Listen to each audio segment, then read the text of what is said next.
Patos, marrecos e gansos. Animais da fazenda. Som dos animais.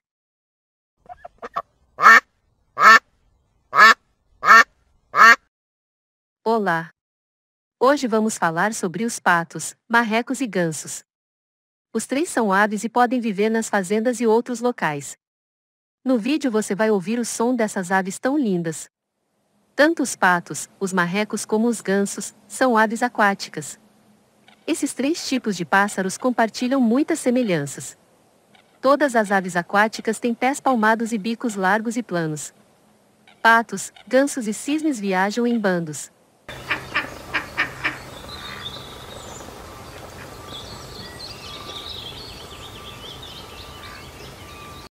Você sabe como diferenciar um marreco de um pato? O marreco não tem carúnculas, verrugas avermelhadas sobre o bico e em volta dos olhos, e suas penas da cauda são viradas para cima formando uma vírgula.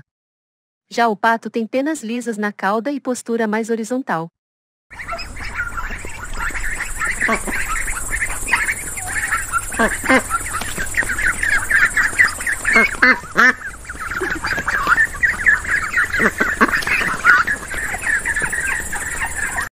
Já o ganso é uma ave grande, que possui pescoço mais longo e adora viver próximo à água.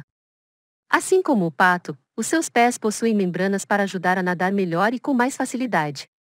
Também possuem aquela glândula perto da cauda, que produz um óleo para proteger as penas.